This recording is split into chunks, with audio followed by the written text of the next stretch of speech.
శ్రీ గురుభ్యో నమ. శ్రీమాత్రే నమ.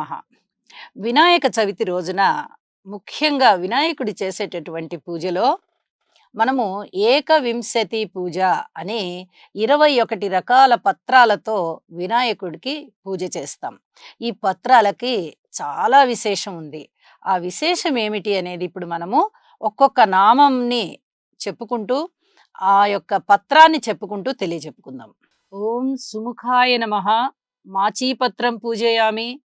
వినాయకుణ్ణి పూజ చేస్తూ మొట్టమొదటగా సుముఖ అనేటటువంటి నామంతో, అంటే గొప్పదైన ముఖము కలిగిన వాడు అనేటటువంటి అర్థంతో మాచీపత్రంతో పూజ చేస్తున్నాం.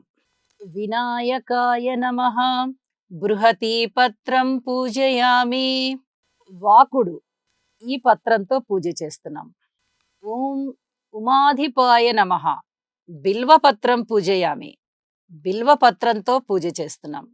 బిల్వపత్రం అనగా మారేడు అనేటటువంటి అర్థం ఉంది. ఓం గజాననాయ నమః. దూర్వాయుగ్మం పూజయామి. గరిక, గరికతో పూజ చేస్తున్నాం. ఓం హరసూనవే నమః. దుతూర పత్రం పూజయామి. ఉమ్మెత్త పత్రంతో పూజ చేస్తున్నాం. ఓం లంబోదరాయ నమః. బదరీపత్రం, రేగు చెట్టు ఆకు, రేగు ఆకుతో పూజ చేస్తున్నాం. ఓం గుహాగ్రజాయ నమః. అపామార్గ పత్రం అంటే ఉత్తరేణి, ఉత్తరేణి ఆకుతో పూజ చేస్తున్నాం. ఓం గజకర్ణికాయ నమః. తులసీ పత్రం పూజయామి. తులసి ఆకుతో పూజ చేస్తున్నాం. ఓం ఏకదంతాయ నమః. చూతపత్రం పూజయామి. మామిడి ఆకుతో పూజ చేస్తున్నాం. ఓం వికటాయ నమః. కరవీరపత్రం, కరవీరపత్రం అంటే గన్నేరు ఆకు, గన్నేరు ఆకుతో పూజ చేస్తున్నాము. ఓం భిన్నదంతాయ నమః. విష్ణుకాంత పత్రంతో పూజ చేస్తున్నాం. విష్ణుకాంత ఆకు. ఓం వటవే నమః. దాడిమి పత్రం పూజయామి. దానిమ్మ ఆకుతో పూజ చేస్తున్నాం. ఓం సర్వేశ్వరాయ నమః. దేవదారు పత్రంతో పూజ చేస్తున్నాం. ఓం ఫాలచంద్రాయ నమః. మరువక పత్రం, మరువము, ఈ ఆకుతో పూజ చేస్తున్నాం. ఓం హేరంభాయ నమః. సింధువార పత్రం అంటే వావిలాకుతో పూజ చేస్తున్నాం. ఓం శూర్పకర్ణాయ నమః.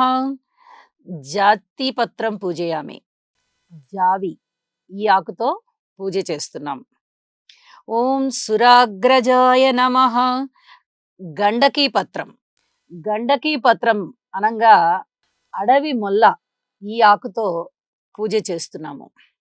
ఓం ఇభవక్త్రాయ నమః. శమీపత్రం పూజయామి. జమ్మి చెట్టు, జమ్మి చెట్టు ఆకు, జమ్మి ఆకుతో పూజ చేస్తున్నాం. ఓం వినాయకాయ నమః. అశ్వత్థ పత్రం సమర్పయామి. అశ్వత్థ పత్రాన్ని అంటే రావి ఆకుని సమర్పిస్తున్నాం. రావి ఆకుతో పూజ చేస్తున్నాం. ఓం సురసేవితాయ నమః. అర్జున పత్రం పూజయామి. మద్ది చెట్టు, మద్ది ఆకుతో పూజ చేస్తున్నాం. ఓం కపిలాయ నమః. అర్కపత్రం పూజయామి. జిల్లేడు ఆకు సమర్పిస్తున్నాం. ఓం విఘ్నేశ్వరాయ నమః.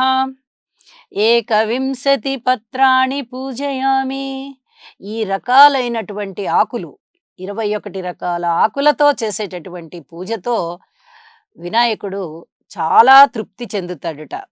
అయితే ఇన్ని రకాల ఆకులతో మనము ఎందుకు పూజ చేస్తున్నాము అంటే, ఇవి భగవంతునికి చాలా ప్రీతికరమైనవే కాదు, వీటిలో ఎంతో ఆహారపు అలవాట్లు, ఆరోగ్యపు అలవాట్లు కూడా దాగి ఉన్నాయి. ఈ పత్రాలన్నీ కూడా ఈ సమయంలో, ఈ భాద్రపద మాస సమయంలో ప్రకృతిలో మనకి చక్కగా దొరికేటటువంటి ఆకులు. వీటి నుంచి వచ్చేటటువంటి గాలి, అలాగే ఈ చెట్ల పెరుగుదల వల్ల ఆహారం చక్కగా సుభిక్షమవుతుంది.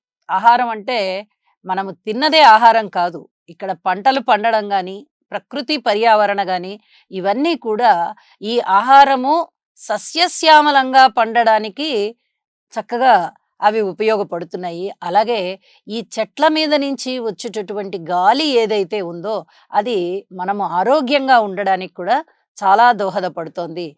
ఈ ఆకులన్నీ కూడా భగవంతుడికి మనము ఈ పూజ రూపంలో అర్పిస్తున్నాము. ఇందులో ఒక విశేషం ఏమిటి అంటే, తులసి ఆకుని ఒక్క వినాయక చవితి రోజున మాత్రమే మనము పూజకి ఉపయోగించాలి.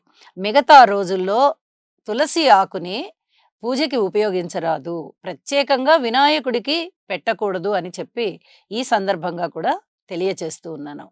నమస్కారం.